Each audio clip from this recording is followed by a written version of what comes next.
What is up, guys? Welcome back to yet another episode of Masapan Futbolero. And today we're going to be covering the World Cup roster that just got released just 2 days ago, last Sunday. And I already looked at it. I was out of town with family, and it'll be another discussion for another video. We're just going to analyze each position that Vasco Aguirre has called up for this 26-man roster for the World Cup, which is just 9 days from time. Without further ado, let's begin. Starting off in the goalkeeping position, we have Carlos Acevedo, Tala Rangel, and Guillermo Ochoa. And I guess nothing to be said at all for these goalkeeping positions. I mean, these were going to be our three goalies for the World Cup. It's funny because before the 2026 cycle, back in 2023, just 3 years ago, everyone thought the chosen one would be Acevedo. And then he got that injury prior to the Copa Oro in 2023, which that spot was eventually taken by Memo Ochoa. And then it led to Malagon, who at the time Malagon was living a huge life in his career for club and potentially the country as well. It stayed that way up until last year. Well, this year actually, just months before the World Cup, where he tore his Achilles and was ruled out for the World Cup, and now it leads to Tala Rangel, the Chivas goalkeeper, which I'm not a big fan of, and I'm not saying as an America hater or Chivas fan or whatever, or any sort of Mexican fan that doesn't rate Tala Rangel with the national team. I mean, he's really great. He's really good with the ball in his feet. He's tall, but I haven't seen that like with the national team. That's the thing. Like, we have like a streak of, or he has like a 7 games that we kept 6 clean sheets out of those 7 games. But if you look at it deep, it's like not consistent with Tala Rangel. You saw the last 2 warm-up games when he got subbed out at halftime. And Carlos Acevedo, he got like 3 shots on target, and he had to react to all 3 of them, making 2 big saves. Same thing with Ochoa. Like he came on and then had to make 1 good save. Like Tala Rangel just didn't have anything. In my mind, Vasco Aguirre might go with Tala Rangel, but give me Memo Ochoa. I trust Memo more. He has the World Cup experience. I clearly saw what he did in that friendly game against Australia. Just 45 minutes. All it took was 45 minutes. Moving on to defenders, we have Cesar Montes, Johan Vasquez, Israel Reyes, Mateo Chavez, Jorge Sanchez, and Jesus Gallardo. That is it. That's our defense. And that is not good. I don't know what Vasco is doing to this list, but I'll break it down to you. Jorge Sanchez and Jesus Gallardo cannot be the duo pairing for the fullback positions. Because for yet another World Cup cycle, we're taking Jorge Sanchez. What has he done to improve to the national team? If you go back closely, back in 2022, he was terrible. Dreadful. Ever since that mistake against Monterrey in that final, kind of killed his confidence. Because he received a lot of threats on like his social media or whatever, all the blame or whatever, like it was all his fault. But he was just young. He was still young at that point, but it didn't matter. Like, it led to that momentum. If you look his career, like, it's not even that consistent. Yes, he played good for America. He was probably their decent fullbacks until he left to Europe. When he left to Europe, I don't know how he deserved to go to Europe. He didn't get minutes. He was terrible in Europe. He had too many mistakes. And then he was loaned to Portugal and didn't play at all.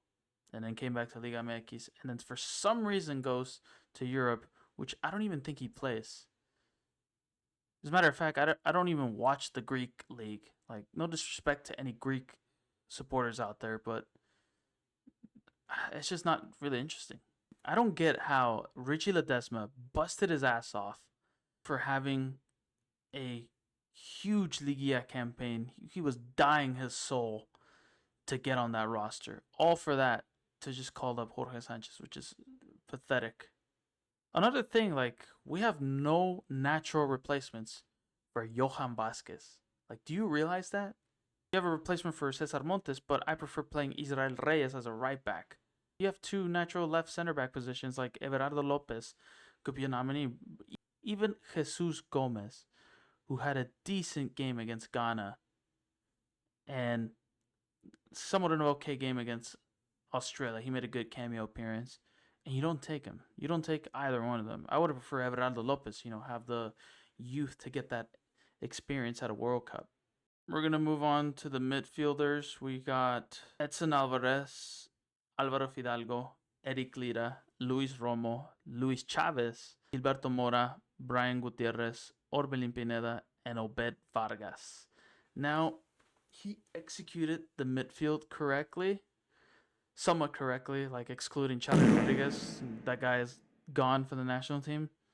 Thank God. I don't get how Romo and Orbelin are there. I guess Orbelin, for like the experience, but he's just washed. Like, again, like no one watches the Greek league.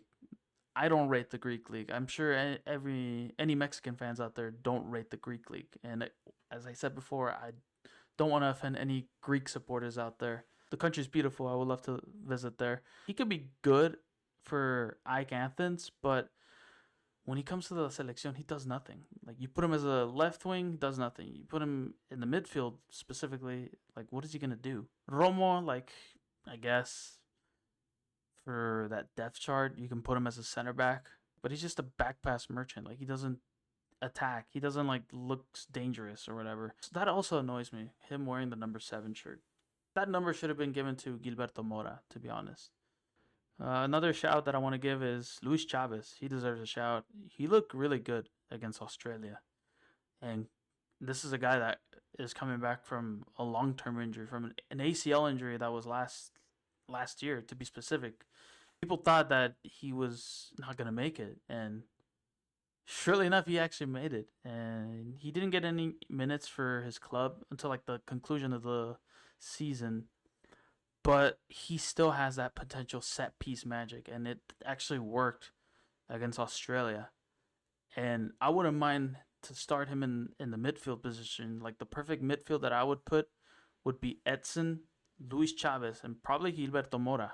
That could be or Brian Gutierrez.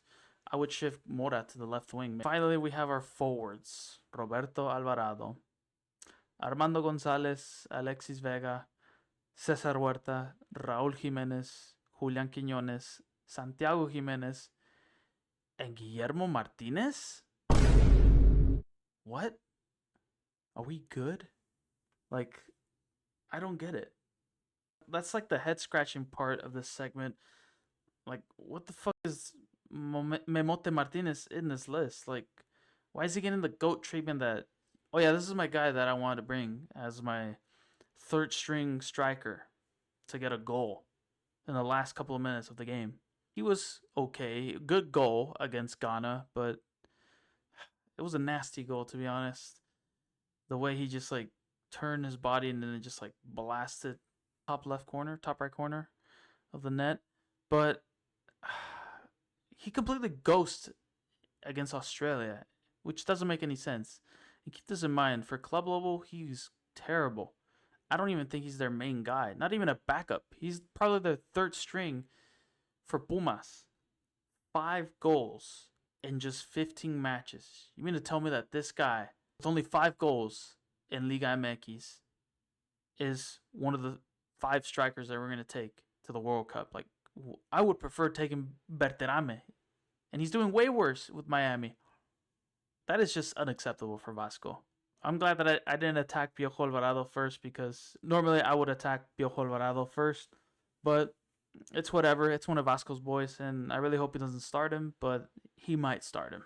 Same thing with Alexis Vega. I think our wingers are kind of screwed, because Piojo Alvarado is so out of form, and you got Alexis Vega playing on one knee pretty much. He is not 100% fit.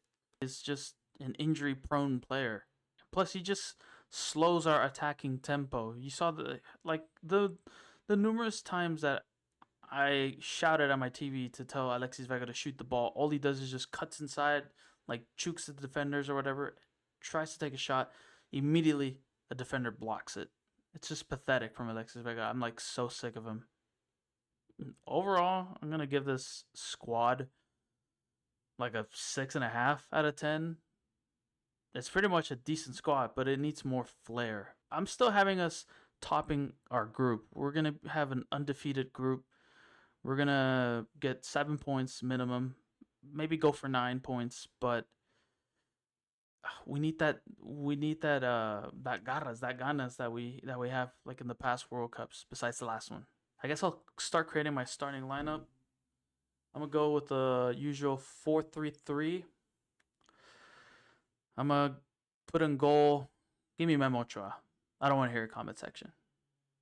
Moving on to our fullbacks, I'm gonna have Gallardo on the left and Israel on the right. Center back duos, obviously, it's going to be Cesar and Johan Vasquez. Midfield, however, I'm going to go with Eric Lira as my CDM. Yes, no Edson Alvarez. I don't think he deserves to maybe start the first game. Bench him for that game. I don't trust him just yet, at least for the first game, because we want him to stay away from getting like a yellow card or red card for worse. To complete my midfield, I'm going to go with Alvaro Fidalgo and Gilberto Mora as the cams.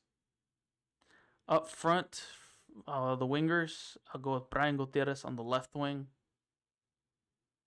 I'm going to go Chino Huerta on the right wing and Raul Jimenez up front. That is my starting lineup for the World Cup. That's it for the video, guys. Like the video. Comment down below what you think of the video. Comment down below your hot take for the World Cup. And I will see you guys next time. Stay cool, be cool. Peace.